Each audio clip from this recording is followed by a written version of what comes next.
It is evening. The cold winter night approaches. The year is 1170, the place Canterbury Cathedral. Archbishop Thomas Becket prepares to meet 4 knights in the service of King Henry II. They'd overheard His Majesty wishing Becket dead. His Majesty's will be done. They came eager to win the king's favor, but now they stood as if confused. One of the knights struck my Lord Becket with the flat of his sword, saying, "Fly, you are a dead man." And he could have escaped, through the crypt or up into the roof chambers. They tried to drag him from the church, but we held him back. Brother Edward, putting his arm up, was slashed, and by that same stroke, Archbishop Becket was wounded in the head. And as he knelt there, clasping and stretching his hands out to God, a second stroke was dealt him, a blow of such force that the sword was broken against his head. He took 4 blows in all. God rules us all. No one in the medieval world doubted that. But on earth, who should rule on earth? The king or the church? Thomas Becket had made his choice, and for putting his church before his king, he was murdered. But what made the church in medieval England so powerful that it could challenge kings? St. Mary's, Kilpeck in Herefordshire, a 12th century parish church.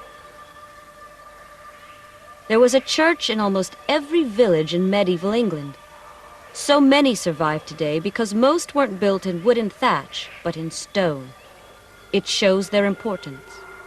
The church was the center of village life. Churches are used for dancing, and people come to church to drink ale. Yes, and the churchyards are used for fairs and markets, and there's wrestling and summer sport and much music. But the church was more than a place where people could meet and be together. It taught how people should behave. It laid down rules, what was good, what was bad. And on Sundays and feast days and services across the country, the message was drummed home. Do not fall into sin. Be not proud, lazy, drunken. Do not keep a bad house.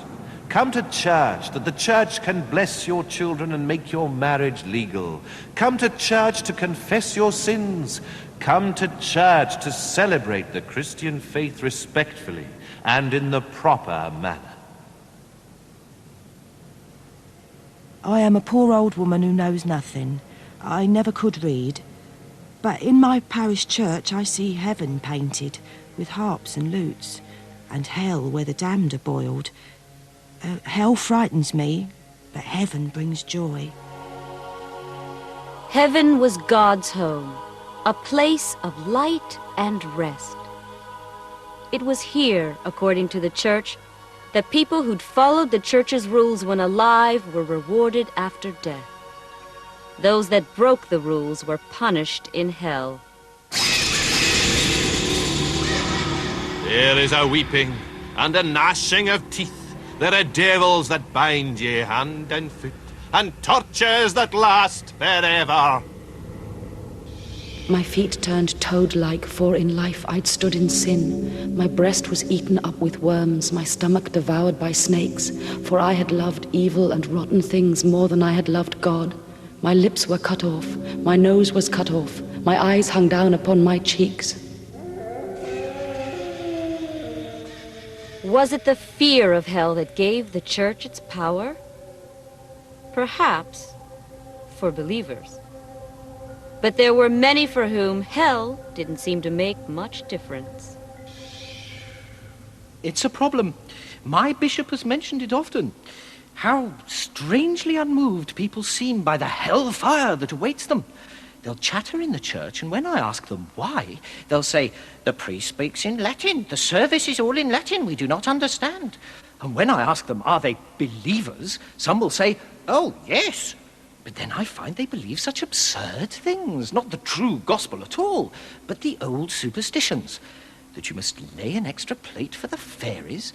Or that you should place sick children on the roof of the house to cure them?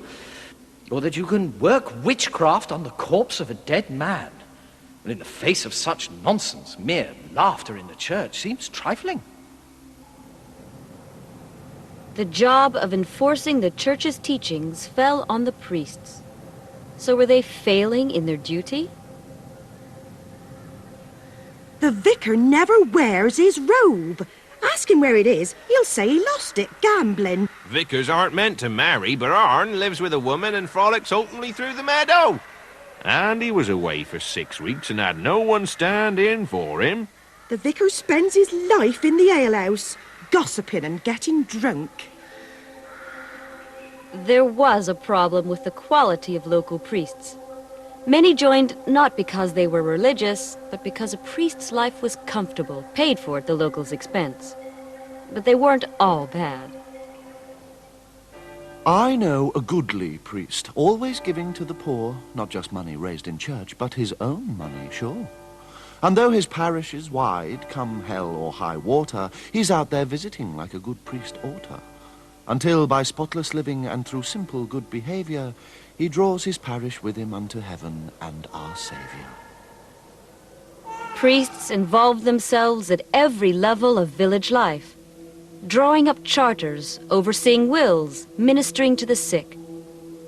Their presence gave the national church a representative in every parish in the country. But that was only one half of the church's power. These are the ruins of Fountains Abbey in Yorkshire. Fountains was one of 750 religious communities in 12th century England. These monasteries controlled 15% of the land. And all for men and women to come and dedicate their lives to God.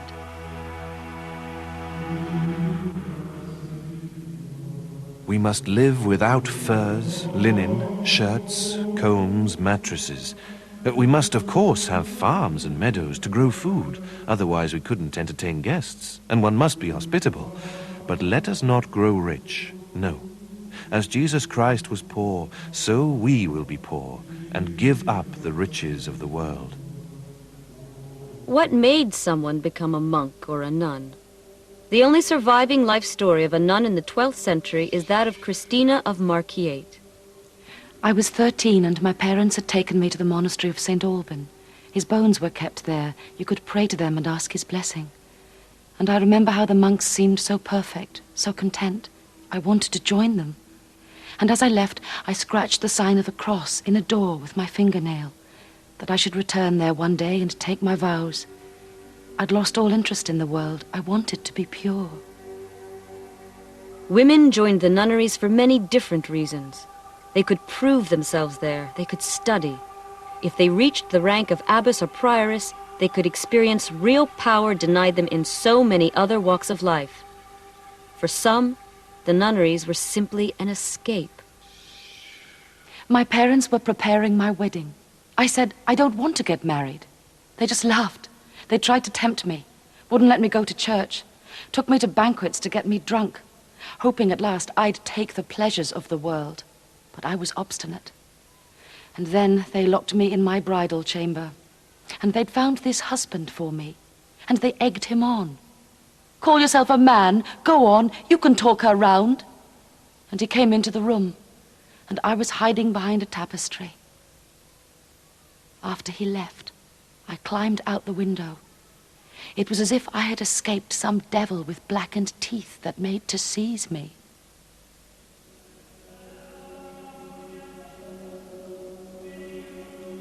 The priory that Christina founded at Markyate was small in comparison to Fountains. At its height, there were 200 monks here, and life in their separate world was Christian worship at its most perfect.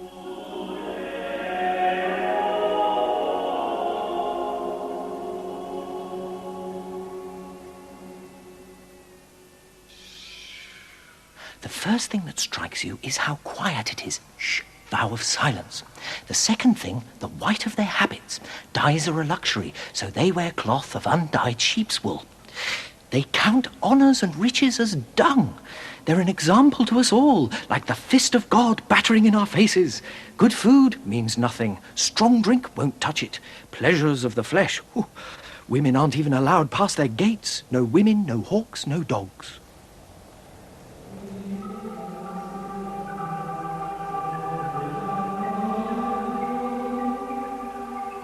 Daily routine followed a strict timetable of work, prayer, and study. 8 times a day, the monks were called into the abbey church to hear the Mass or to sing psalms in praise of the Lord. The first service is 2 in the morning. What a sorry sight. They're all fighting to stay awake, hoping no one will notice if they slump back and rest a while, catch 40 winks.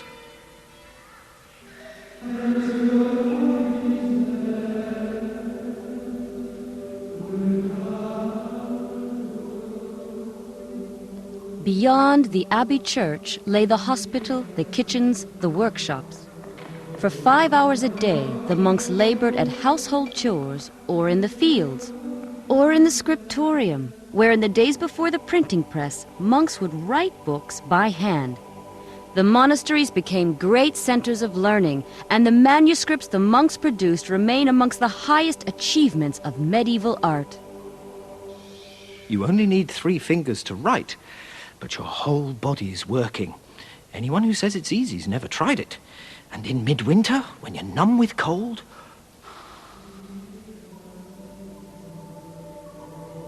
Once every day, the monks would gather in the chapter house.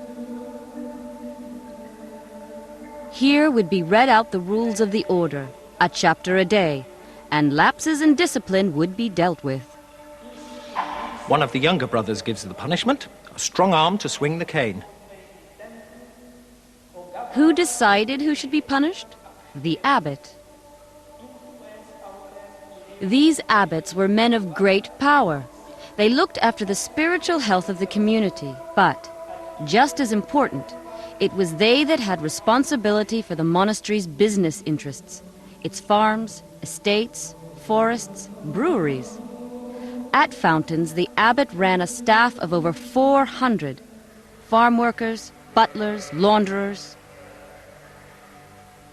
And the abbot also had to look after the many pilgrims who came to be blessed or to cadge a free meal in the refectory.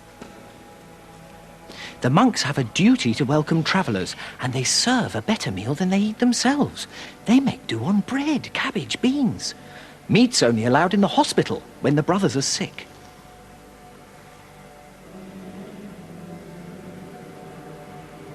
The pilgrims that visited the monasteries ensured that the monks in their separate world never quite lost touch with life beyond the monastery walls.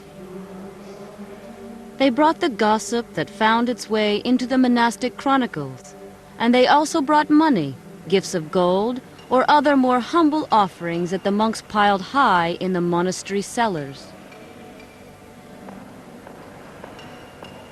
But with such endless comings and goings, could the monks preserve the simplicity their order had once known? Not always. As money flooded in from pilgrims and land rents, vows of poverty were often forgotten. Monks and nuns became corrupted by their enormous wealth. I visited the convent of St. Armand and found that the nuns wear undergarments, strictly not allowed. They dye their hair, wear cloaks of rabbit skin, but far worse, on questioning, I found the sub-prioress to be sleeping with Thomas the carter, and Sister Jacqueline's left the nunnery pregnant as a result of her relations with one of the chaplains. Monks these days lead lazy, comfortable lives. They have no pity for the poor. They own such large estates they think of themselves only as landlords, riding around from manor to manor with a pack of dogs at their heels. Monks, for their comfort, depend on the labour of others. They take money from pilgrims, lap up gifts of land or gold. They live in the cloister, but their riches mark them out as men of the world. The growing influence of the monasteries had won them many enemies. Even the king, Henry II, was aware of the problem. I remember once the monks at St. Swithin's in Winchester grovelling in the dust before King Henry, for it seemed their abbot had cut 3 of their daily dishes. Well, the king asked them how many were they used to. 13, they said. 13, cried the king, outraged. I and my court are content with 5.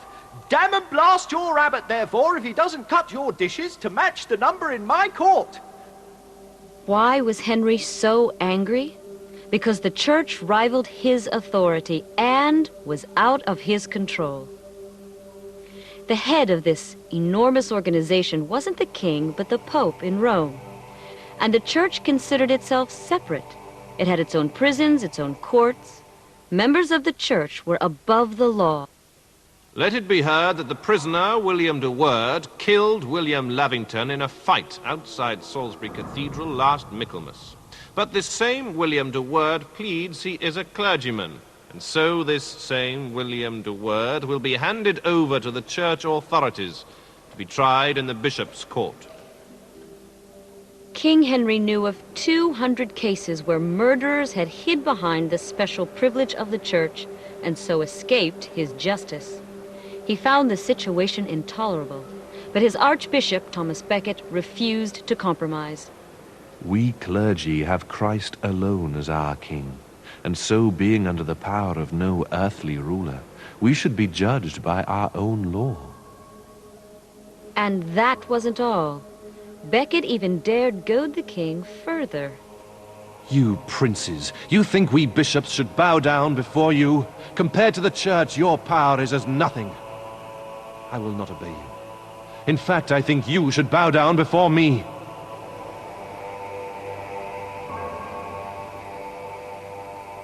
Until at last the king lost his temper, and 4 ignorant knights took it upon themselves to rid him of his burden. Becket was to die. He falls by the altar. As he lies there, one knight strikes him a blow of such force that the sword was broken against his head. He took 4 blows in all. The whole of the crown of his head was lopped off. But he didn't try to avoid or parry the blows. He accepted death from a desire to be with God. Then one of the knights, Hugh of Horsey, extracted the blood and brains from the hollow of his skull with the point of his sword. What did Becket's death achieve? Public opinion swung against Henry. Europe was outraged. And the king was forced to do penance, kneeling, dressed in sackcloth, to be whipped by one of Becket's monks. The church never let Becket's name die. He was made a saint, and miracles were said to take place at his tomb. So what was the power of the church in medieval England?